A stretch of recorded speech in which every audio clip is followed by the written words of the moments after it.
Hello my dear students, আজকে আমি তোমাদের রক্ত সংবহন তন্ত্র নিয়ে আলোচনা করব। তো তোমরা খাতা পেন নিয়ে সবাই বসে যাও। তো আমি আশা রাখছি এই পুরো ভিডিওটা দেখার পরে তোমাদের রক্ত সংবহন তন্ত্র নিয়ে কোনো ডাউট থাকবে না।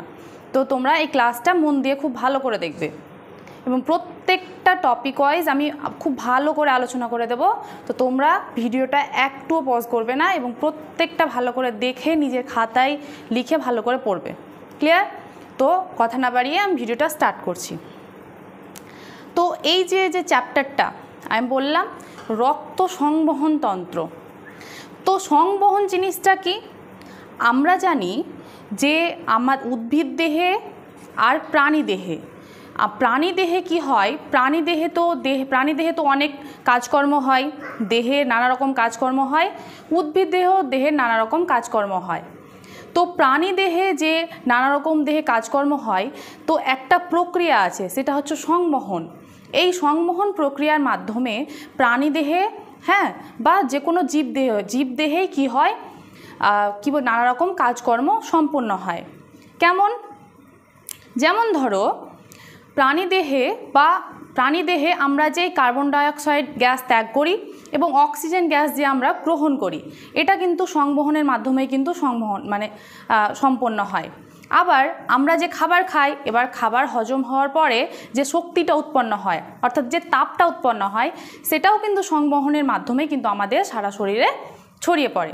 ঠিক তেমনই উদ্ভিদ দেহের ক্ষেত্রেও সেরকম ঘটে।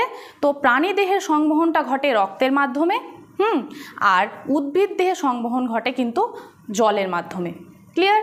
তো এবার আমরা রক্ত সংবহন তন্ত্র নিয়ে আজকে জানব। তো দেখো, রক্ত সংবহন তন্ত্র নিয়ে আমরা জানতে গেলে প্রথমে আমাদের জানতে হবে রক্ত নিয়ে। রক্ত জিনিসটা কি, রক্তের কি উপাদান থাকে, আর এই যে রক্ত সংবহন তন্ত্র ব্যাপারটা, তো রক্ত সংবহন তন্ত্রের ব্যাপারের মধ্যে কে জড়িত আছে তাদের ব্যাপারে আমরা আগে খুব ভালো করে জানব। ক্লিয়ার? তো প্রথমেই দেখো, আমি এখানে খুব সুন্দর করে লিখে নিয়েছি, সুবিধার্থে টাইম বাঁচানোর জন্য। তো আমি প্রত্যেকটা ভালো করে আলোচনা করে দিচ্ছি, তো তোমরা মন দিয়ে দেখবে এবং খাতায় লিখবে, বসে না দেখে খাতায় লিখবে।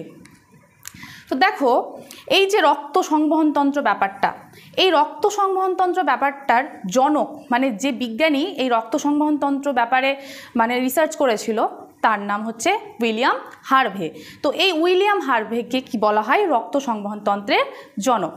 ব্যাস, এটা শর্ট কোশ্চেন, একটু মাথায় রাখবা।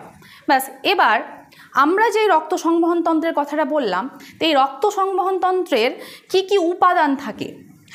তো এই রক্ত সংবহন তন্ত্র ঘটতে গেলে তিনটি উপাদানের দরকার হয়। একটা হচ্ছে রক্ত, একটা রক্তবাহ আর হৃৎপিণ্ড।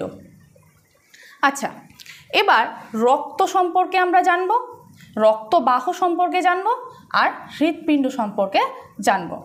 আস্তে আস্তে আমরা জানছি। দেখো, রক্ত সম্পর্কে জানব। তো প্রথমেই দেখো, রক্ত সম্পর্কে জানব, রক্তের রং কি হয়? রক্তের রং লাল হয়। কেন রক্তের রং লাল হয়? কারণ আমরা জানি রক্তে হিমোগ্লোবিন থাকে, হিমোগ্লোবিন থাকার জন্য রক্তের রং কি হয়? লাল হয়। তো এই হিমোগ্লোবিনে কোন প্রোটিন থাকে? গ্লোবিউলিন প্রোটিন থাকে। এবার ওই যে হিমোগ্লোবিনে একটা আবার মৌল থাকে। কি মৌল থাকে? লোহা, Fe একটা মৌল থাকে। কি আয়ন রূপে থাকে? Fe2+ আয়ন রূপে থাকে। Fe2+ আয়ন রূপে থাকে। তো এই যে রক্তে লোহা থাকে, অর্থাৎ হিমোগ্লোবিন থাকে, হিমোগ্লোবিন থাকার জন্য রক্তের রং কি হয়? লাল হয়। ব্যাস হলো। এবার রক্ত হচ্ছে একটা তরল যোগকলা, রক্তকে বলা হয় তরল যোগকলা। এটা পরীক্ষায় MCQ আকারে দেয় যে রক্ত ড্যাশ, এরকম দিয়ে দিল রক্ত এক প্রকার ড্যাশ, তখন ওখানে কি লিখতে হবে? রক্ত এক প্রকার তরল যোগকলা। ব্যাস, এবার রক্ত কোথা থেকে উৎপন্ন হয়? রক্ত মেসোডার্ম থেকে উৎপন্ন হয়। ক্লিয়ার? ব্যাস, এইটুকু আমাদের জানতে হবে। এবার রক্তকে আমরা কয় ভাগে ভাগ করি? কয় ভাগে ভাগ না, অ্যাকচুয়ালি রক্তের মধ্যে কি উপাদান থাকে সেটা আমাদের জানতে হবে। তো দেখো, রক্তের মধ্যে কি থাকে? কিছু কিছু কিছু রক্তকণিকা থাকে আর কিছু রক্তরস বা প্লাজমা থাকে। আচ্ছা, রক্তরস বা প্লাজমা জিনিসটা কি?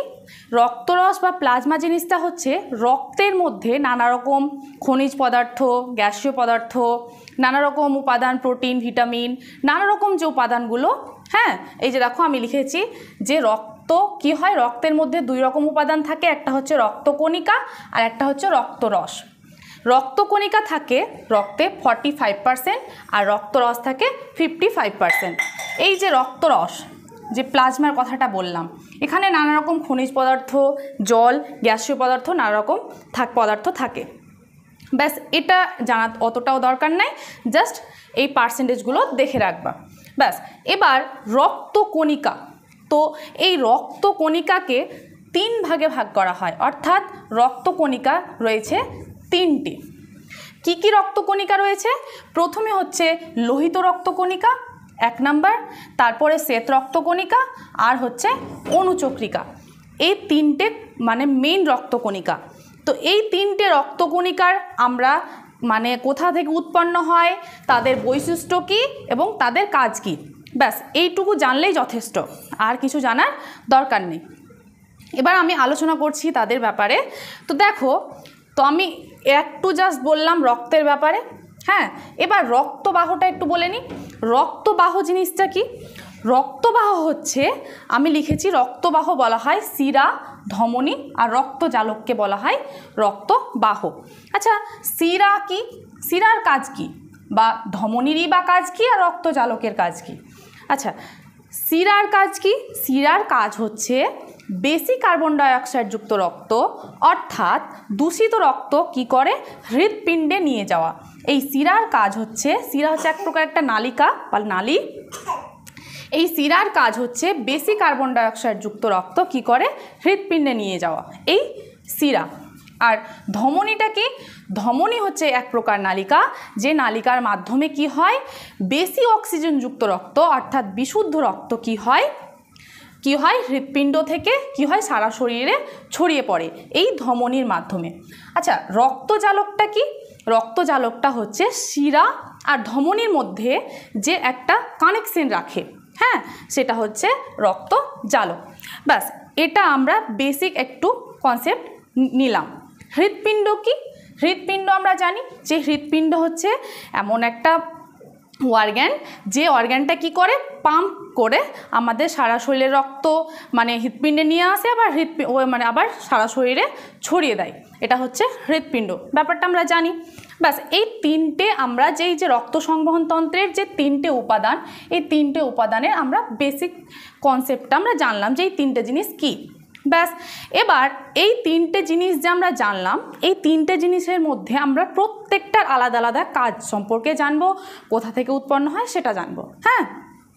তো এবার দেখো, তো এই যে বললাম রক্তকণিকার মধ্যে, রক্তকণিকা নিয়ে আমরা আলোচনা করব প্রত্যেকটা, হ্যাঁ। দেখো রক্তকণিকা, তো রক্তকণিকা যে 3টা বললাম, লোহিত রক্তকণিকা, শ্বেত রক্তকণিকা আর অনুচক্রিকা, তো এই 3টে রক্তকণিকার মধ্যে সবচাইতে বড় রক্তকণিকা হচ্ছে শ্বেত রক্তকণিকা। এই শ্বেত রক্তকণিকা হচ্ছে আকারে খুবই বড়, হ্যাঁ। তো আমি এখানে আকারটা লিখে দিয়েছি আর সংখ্যাও লিখে দিয়েছি, কিন্তু এই 3টে রক্তকণিকার মধ্যে সবচাইতে বেশি পরিমাণে থাকে কিন্তু লোহিত রক্তকণিকা। ক্লিয়ার? তো দেখো এখানে আমি লিখে দিয়েছি, এই জায়গাটা খুব ভালো করে মনে রাখবে, পরীক্ষায় কিন্তু দেয় যে সবচাইতে বেশি পরিমাণে কোন রক্তকণিকা থাকে, সেটা হচ্ছে রেড ব্লাড সেল অর্থাৎ লোহিত রক্তকণিকা, কিন্তু আকার সবচাইতে বড় কার হয় সেটা হচ্ছে শ্বেত রক্তকণিকা। শ্বেত রক্তকণিকার আকার সবচাইতে বড়, কিন্তু সেটা খুব কম পরিমাণে রক্তে থাকে। ব্যাস, এটা একটু ভালো করে খাতায় লিখে নিবা, হলো। এবার আমরা জানবো লোহিত রক্তকণিকার ব্যাপারে। আচ্ছা, এবার দেখো লোহিত রক্তকণিকা, এটা দেখবে। দেখো লোহিত রক্তকণিকার কোথা থেকে উৎপন্ন হয়? লোহিত রক্তকণিকা লাল অস্থিমজ্জা থেকে উৎপন্ন হয়। এই লোহিত রক্তকণিকার অপর নাম হচ্ছে এরিথ্রোসাইট। লোহিত রক্তকণিকার অপর নাম হচ্ছে এরিথ্রোসাইট। এটা খুবই ইম্পর্টেন্ট, এগুলো তোমরা খাতায় নোট ডাউন করবে। ক্লিয়ার? এবার লোহিত রক্তকণিকা কতদিন বাঁচে? গড়ে লোহিত রক্তকণিকা প্রায় 120 দিন বাঁচে। ব্যাস, লোহিত রক্তকণিকা কিন্তু নিউক্লিয়াসবিহীন, লোহিত রক্তকণিকায় কিন্তু নিউক্লিয়াস থাকে না। তো নিউক্লিয়াস যদি না থাকে তাহলে কি হবে, তাহলে লোহিত রক্তকণিকায় যদি নিউক্লিয়াস না থাকে তাহলে কি হবে না, ওখানে কোষের কোনো বিভাজন ঘটবে না, তাহলে লোহিত রক্তকণিকার কোনো বিভাজন ঘটবে না। তো এটাই জেনে রাখবা যে লোহিত রক্তকণিকা হচ্ছে নিউক্লিয়াসবিহীন। সেম ওই কথাটাই আমি লিখে রেখেছি এখানে, যেটা বললাম যে সবথেকে বেশি পরিমাণে থাকে লোহিত রক্তকণিকা। ব্যাস, এই লোহিত রক্তকণিকার এবার আমরা কাজ জানবো যে আমাদের দেহে লোহিত রক্তকণিকার দরকার কেন, কি দরকার লোহিত রক্তকণিকার। তো দেখো, লোহিত রক্তকণিকার কাজ কি? লোহিত রক্তকণিকার মেন যে কাজটা সেটা হচ্ছে আমাদের রক্তে কি করে, অক্সিজেন আর কার্বন ডাইঅক্সাইড কি করে, পরিবহন করে। হলো, এবার 2 নম্বর কাজ কি, লোহিত রক্তকণিকা কি করে, আমাদের রক্তে অম্লত্ব ও ক্ষারত্ব বজায় রাখে। আচ্ছা, অম্লত্ব আর ক্ষারত্ব ব্যাপারটা কি, সেটা হচ্ছে পিএইচ স্কেলের মানটা ঠিকঠাক রাখে। আমরা জানি আমাদের রক্তের পিএইচের মান কি 7.4, অর্থাৎ আমাদের রক্তটা কি বলতো, ক্ষারীয় প্রকৃতির। ক্লিয়ার?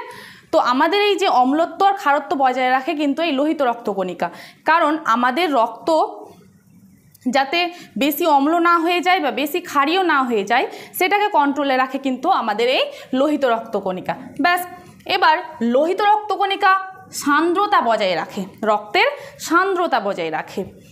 তারপরে 4 নম্বরে কি বলছে, রক্তে আয়নের সমতা বজায় রাখে। আচ্ছা, প্রথমে আমি বলেছিলাম যে রক্তে এক ধরনের মৌল থাকে, সেটা হচ্ছে লোহা Fe, ওটা কি আয়ন রূপে থাকে, Fe2+, অর্থাৎ ফেরাস আয়ন রূপে থাকে। হ্যাঁ, তো এই যে রক্তে আয়ন, আর তাছাড়া আরও অনেক রকমের উপাদান থাকে রক্তে, সেগুলো আয়ন রূপে থাকে। সেই রক্তে কি করে, এই আয়নের সমতা বজায় রাখে কে, লোহিত রক্তকণিকা। তাহলে আমরা জানলাম। এবার লোহিত রক্তকণিকা, আমি প্রথমে বলেছি লোহিত রক্তকণিকা বাঁচে কতদিন, প্রায় গড়ে 120 দিন। এবার বাঁচে প্রায় গড়ে 120 দিন, এবার 120 দিন পর তো লোহিত রক্তকণিকার মৃত্যু ঘটবে। তো লোহিত রক্তকণিকা যখন মৃত্যু ঘটবে তো কোথায় মৃত্যু হবে, তো লোহিত রক্তকণিকার মৃত্যু হয় আমাদের প্লীহাতে। কোথায় হয়, প্লীহাতে। তো এটা একটা কোশ্চেন আসে, শর্ট কোশ্চেন আসে কি, যে লোহিত রক্তকণিকার মানে কবর স্থান বলা হয় কাকে, তখন বলতে হবে প্লীহাকে। ব্যাস, তাহলে আমরা লোহিত রক্তকণিকা সম্পর্কে জানলাম। এবার আমরা জানবো শ্বেত রক্তকণিকা সম্পর্কে। শ্বেত রক্তকণিকা কি, দেখো এবার শ্বেত রক্তকণিকা সম্পর্কে জানবো। শ্বেত রক্তকণিকা কোথা থেকে উৎপন্ন হয়, শ্বেত রক্তকণিকা সাদা অস্থিমজ্জা থেকে উৎপন্ন হয়। এই শ্বেত রক্তকণিকার অপর নাম হচ্ছে লিউকোসাইট। তাহলে লোহিত রক্তকণিকার অপর নাম কি, এরিথ্রোসাইট, আর শ্বেত রক্তকণিকার অপর নাম হচ্ছে লিউকোসাইট। ক্লিয়ার? এবার এই শ্বেত রক্তকণিকা কতদিন বাঁচে, এই শ্বেত রক্তকণিকা 1 থেকে 15 দিন বাঁচে। আচ্ছা, এবার এই শ্বেত রক্তকণিকায় কিন্তু নিউক্লিয়াস রয়েছে।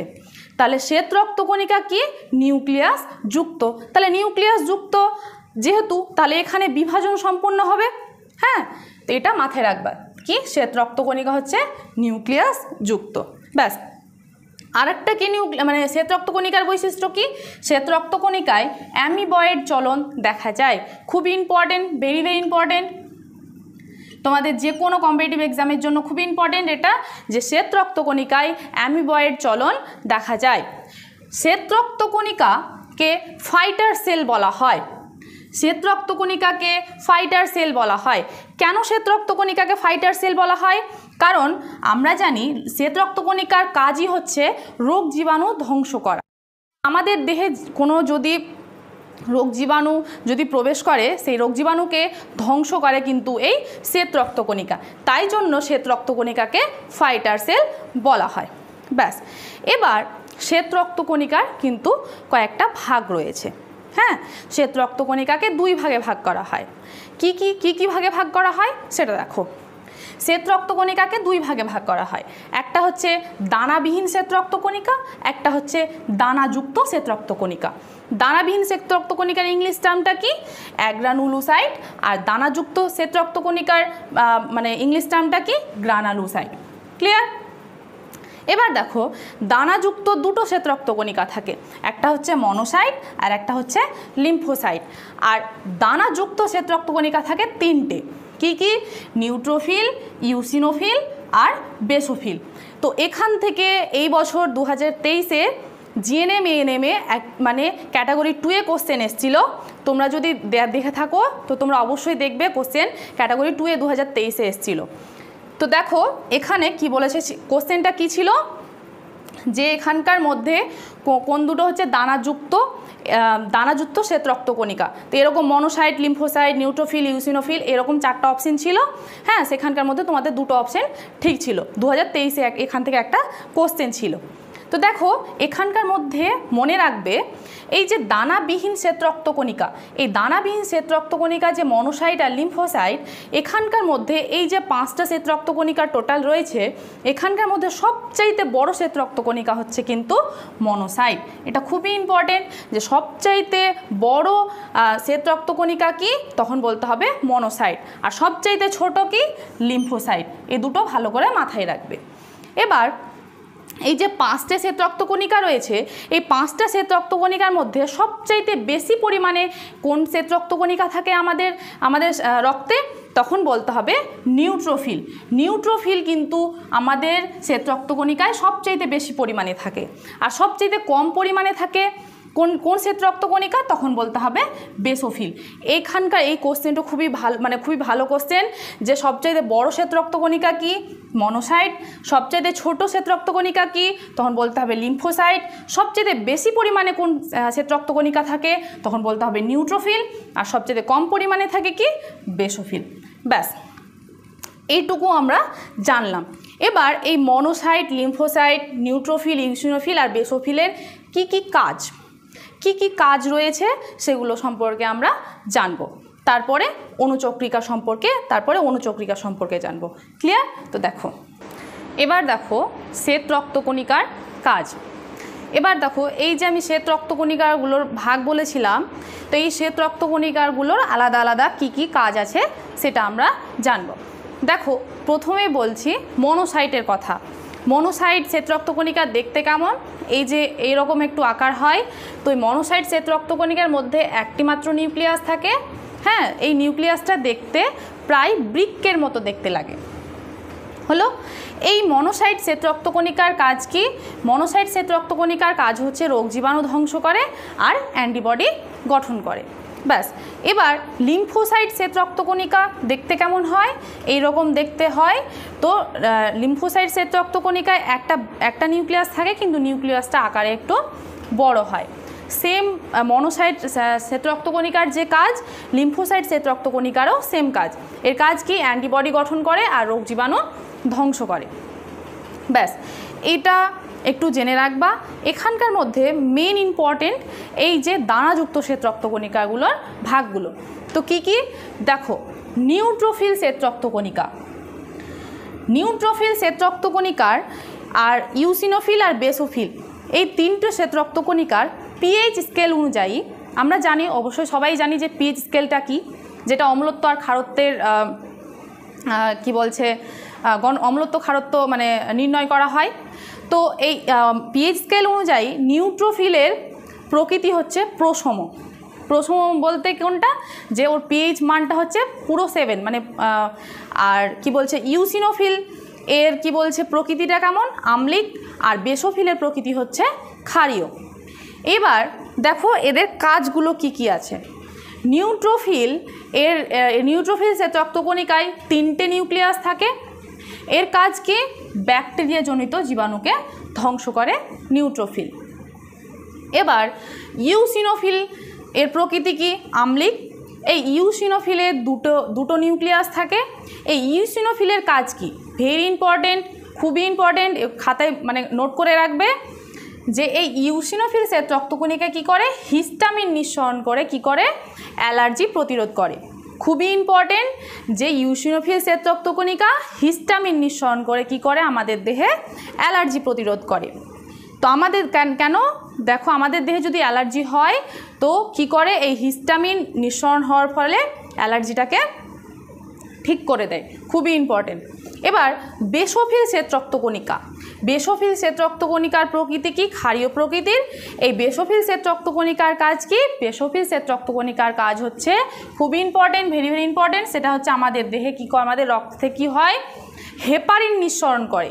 হেপারিন নিঃসরণ করে কি করে? রক্ত জমাট বাঁধতে দেয় না। হেপারিনের কাজ কি? রক্ত জমাট বাঁধতে দেয় না। কেমন কথা এটা?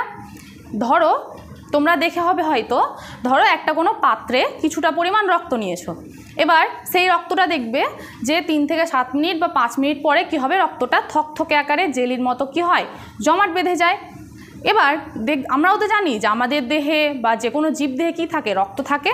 হ্যাঁ, তো আমাদের দেহে তো রক্ত থাকে, তো আমাদের রক্ত কেন জমাট বেঁধে যায় না? তো আমাদের দেহের ভেতরে রক্ত জমাট বেঁধে যায় না, কারণ আমাদের দেহে এই যে শ্বেত রক্তকণিকা থেকে হেপারিন নিঃসৃত হয়, তাই জন্য আমাদের দেহে কি হয়, রক্ত জমাট বেঁধে যায় না। যদি আমাদের দেহে রক্ত জমাট বেঁধেই যেত তাহলে কি হতো, আমাদের এই যে সংবহন তন্ত্র অর্থাৎ যে সংবহন প্রক্রিয়াটা সম্পন্ন হতো না।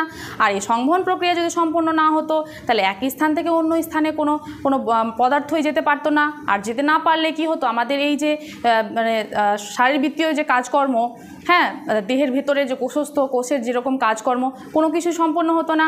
আর যদি না হতো তাহলে আমরা বেঁচেই থাকতাম না। এটাই মাথায় রাখতে হবে। তাহলে কি, হেপারিন নিঃসৃত হয় আমাদের দেহ থেকে। কে নিঃসরণ করে? বেসোফিল নিঃসরণ করে। আচ্ছা, এবার জানলাম। এবার আরেকটা জিনিস মাথায় রাখতে হবে, ধরো দেখে হবে হয়তো যে হসপিটালে কি থাকে, ব্লাড ব্যাংক থাকে। ব্লাড ব্যাংক কেন থাকে? হয়তো কোনো রুগীর হঠাৎ করে রক্তের প্রয়োজন পড়েছে, তো এই যে রক্ত ওকে লাগবে, তো দেখবা ব্লাড ব্যাংকেও তো রক্ত থাকে, তো সেখানকার রক্ত কেন জমাট বাঁধে না? সেই ব্লাড ব্যাংকে একটা পদার্থ রাখা হয়, তার জন্য সেখানকার রক্ত জমাট বাঁধে না। স্বাভাবিকই থাকে রক্ত, সেখানে কি রাখা হয়? Sodium citrate. কি রাখা থাকে ব্লাড ব্যাংকে? কি রাখা থাকে? Sodium citrate.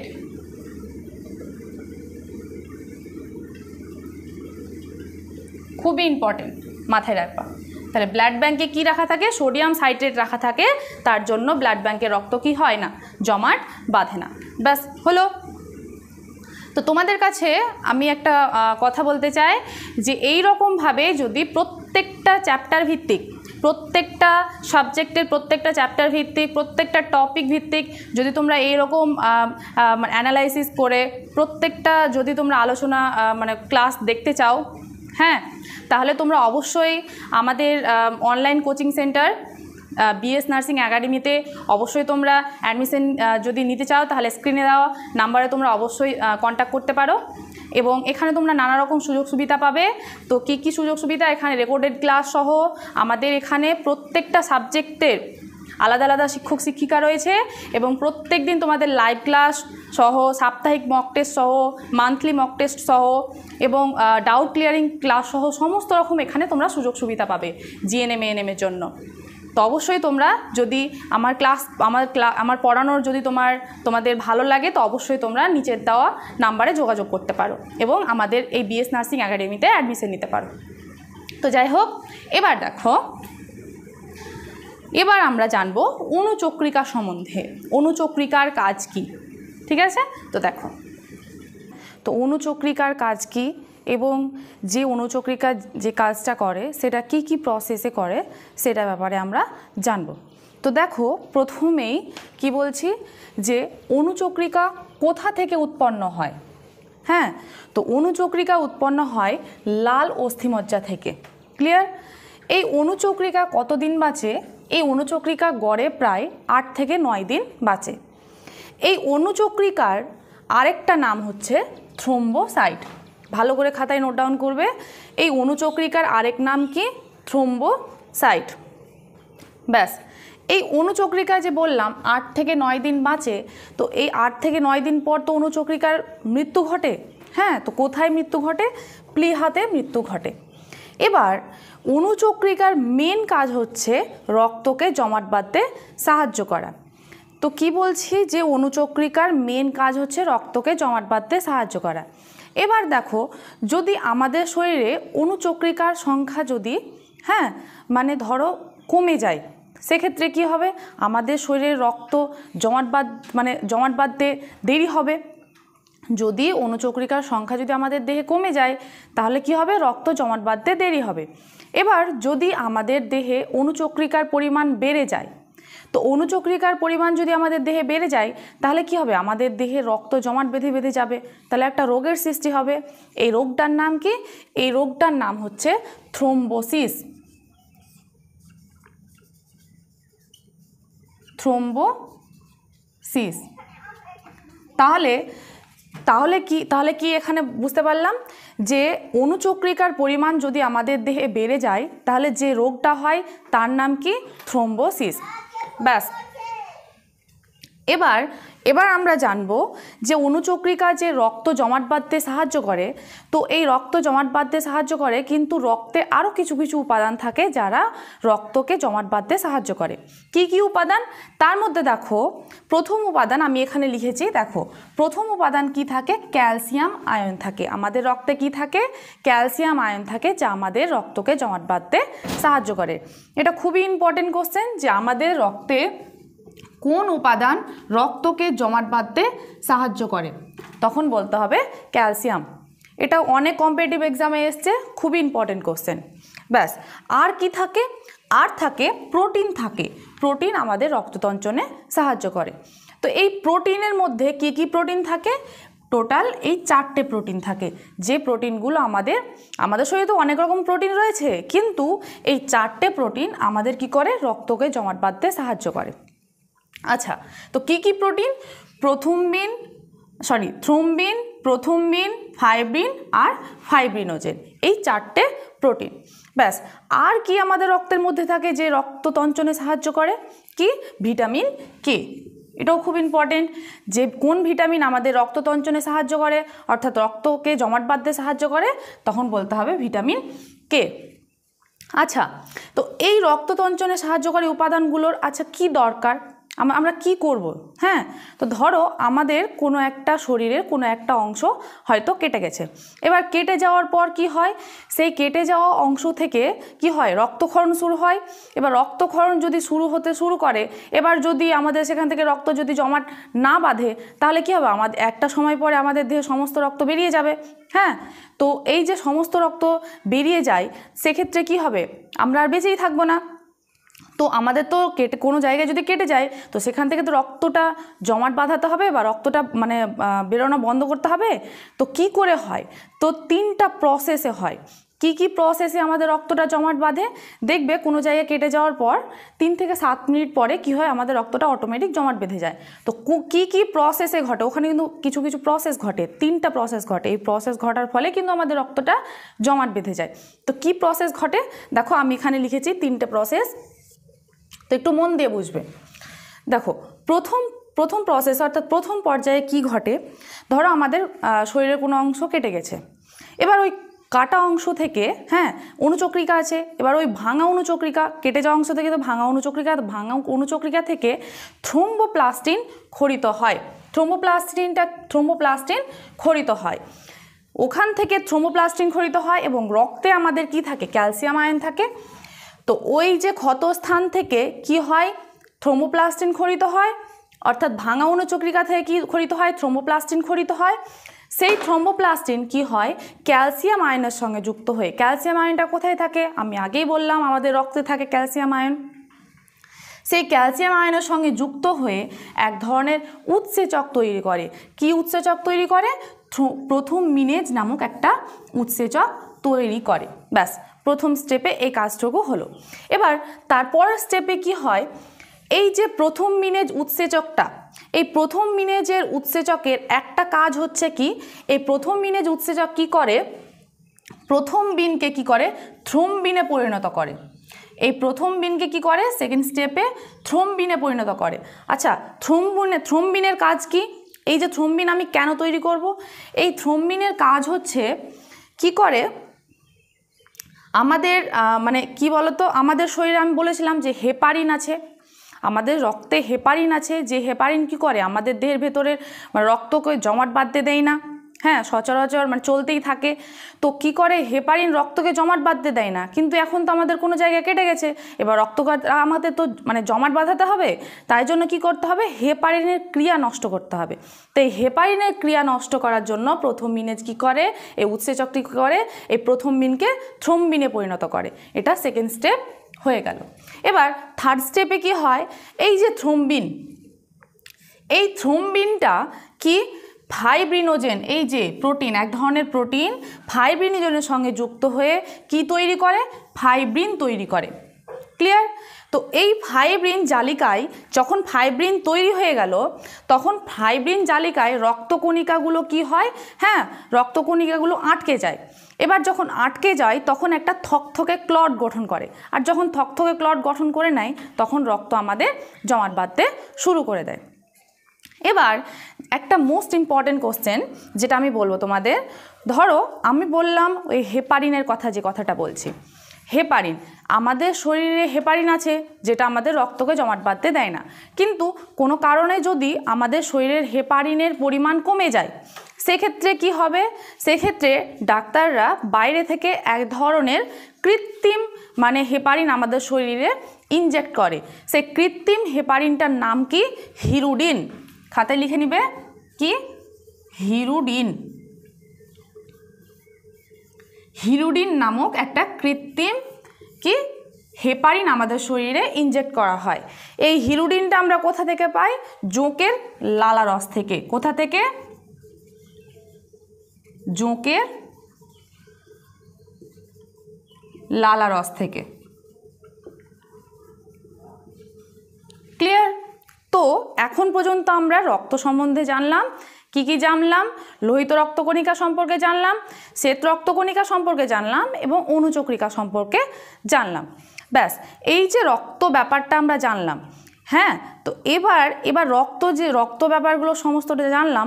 এবার আমরা রক্ত সংবহন তন্ত্র নিয়ে যেই চ্যাপ্টারটা আলোচনা করছি, তো এই রক্ত সংবহন তন্ত্র কয় প্রকার, হ্যাঁ, সেটা আমরা একটু দেখে নিই। দেখো, এই রক্ত সংবহন তন্ত্র কয় প্রকার সেটা আমরা জানবো। তো দেখো, রক্ত সংবহন তন্ত্র মূলত দুই প্রকারের হয়, একটা হচ্ছে মুক্ত রক্ত সংবহন তন্ত্র আর একটা হচ্ছে বদ্ধ রক্ত সংবহন তন্ত্র। আচ্ছা, মুক্ত রক্ত সংবহন তন্ত্র কোনটা, যে রক্ত সংবহন তন্ত্রে কি হয়, কেবল হৃৎপিণ্ড এবং রক্তবাহের মাধ্যমে সংবাহিত না হয়ে দেহগহ্বরে মুক্ত হয়, হ্যাঁ, সেই রক্ত সংবহন তন্ত্রকে বলা হয় মুক্ত রক্ত সংবহন তন্ত্র।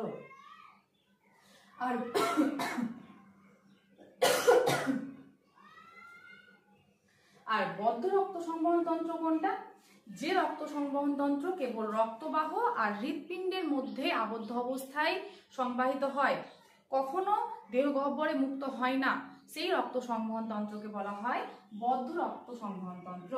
আচ্ছা, মুক্ত রক্ত সংবহন তন্ত্র কাদের দেহে দেখা যায় এবং বদ্ধ রক্ত সংবহন তন্ত্র কাদের মধ্যে দেখা যায় সেটা আমরা দেখব।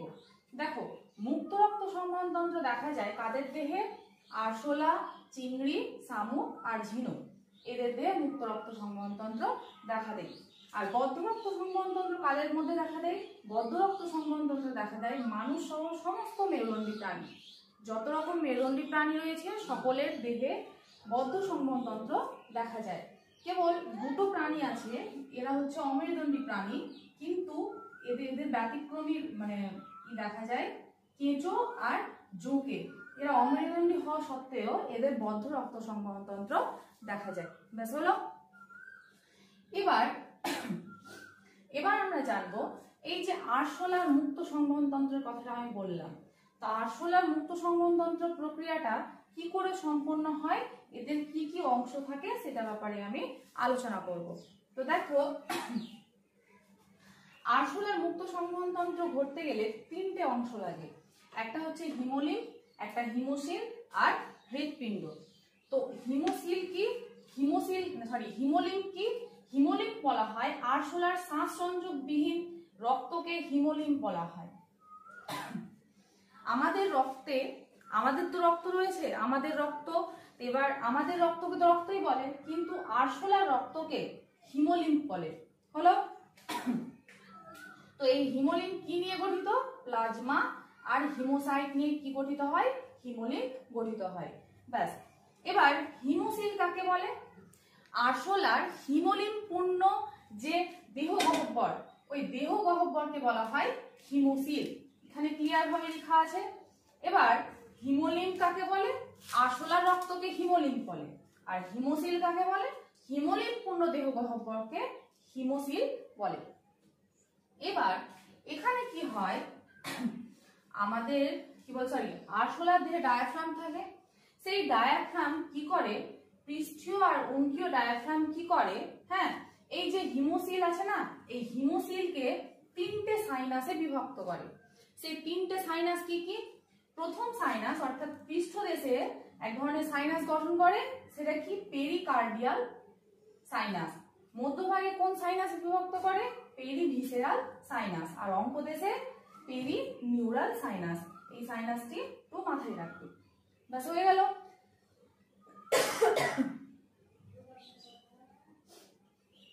এবার দেখো হৃৎপিণ্ড। হৃৎপিণ্ড কি? দেখো আরশোলার হৃৎপিণ্ডে কি হয়, প্রত্যেকটা প্রকোষ্ঠের পশ্চাৎভাগে একজোড়া করে ওয়াস্টিয়া নামক একটা ছিদ্র থাকে আরশোলার হৃৎপিণ্ডে। পেরিকার্ডিয়াল সাইনাস থেকে রক্ত এই ছিদ্রগুলো দিয়ে কি হয়, প্রকোষ্ঠে প্রবেশ করে। এটা হচ্ছে আরশোলার হৃৎপিণ্ডের গঠন। আরশোলার টোটাল আমাদের মানব শরীরের হৃৎপিণ্ডের প্রকোষ্ঠের সংখ্যা কয়টি? 4টি। বামলিন্দ বাম নিলয়, ডানলিন্দ ডান নিলয়। কিন্তু আরশোলার শরীর মানে হৃৎপিণ্ডের প্রকোষ্ঠের সংখ্যা হচ্ছে টোটাল 13টি। এটা মাথায় রাখবে। ক্লিয়ার হলো? এবার আমি একটু জানবো, কয়েকটা প্রাণীর নাম বলবো। সেই প্রাণীদের মধ্যে কি কি রঞ্জক পদার্থ থাকে, অর্থাৎ সেই প্রাণীদের রক্তে কি রঞ্জক থাকে এবং সেই রঞ্জকের মধ্যে কোন মৌল থাকে। ক্লিয়ার? দেখো, মানুষ সহ সমস্ত মেরুদণ্ডী প্রাণী, মানুষ সহ সমস্ত মেরুদণ্ডী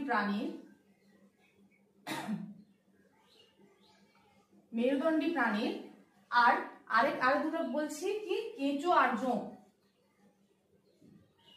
কেঁচো আর জোঁক এদের রক্তে কি থাকে? হিমোগ্লোবিন রঞ্জক থাকে। কি থাকে? হিমোগ্লোবিন।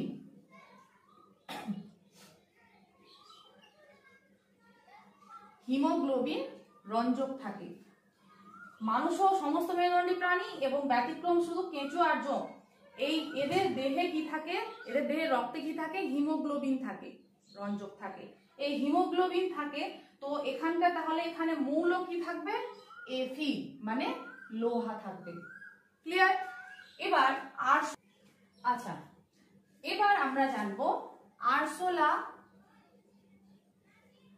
আরশোলা এবং সমস্ত কীটপতঙ্গ এদের দেহে কোন রঞ্জক থাকে? এদের দেহে রক্তে কোন রঞ্জক থাকে? হিমোলিম্ফ রঞ্জক থাকে। কি থাকে? হিমোলিম্ফ রঞ্জক থাকে। এখানে কোনো মৌল থাকে না, হিমোলিম্ফে কোনো মৌল থাকে না। এবার আমি বললাম, এবার পরের স্টেপে আমি তোমাদের এবিও গ্রুপ আর হৃৎপিণ্ড, মানব হৃৎপিণ্ডের যে রক্ত সংবহন তন্ত্র কোন প্রক্রিয়ায় ঘটে, কিভাবে ঘটে, সেটা আলোচনা করব। তো তোমাদের কেমন লাগলো এই ভিডিওটা? অর্থাৎ প্রথম থেকে শেষ পর্যন্ত যদি তোমরা অবশ্যই এই ভিডিওটা ভালো করে দেখে থাকো, তো আমি অবশ্যই 100% বলতে পারি তোমাদের আর এই রক্ত সংবহন তন্ত্রের ব্যাপারটা আর কোনো ডাউট থাকবে না। তো তোমাদের কেমন লাগলো অবশ্যই কমেন্ট বক্সে কমেন্ট করে জানাবা, এবং এই ভিডিওটা যদি ভালো লাগে অবশ্যই লাইক করবা এবং তোমাদের বন্ধুদের মধ্যে বেশি বেশি করে শেয়ার করবা। তো থ্যাংক ইউ।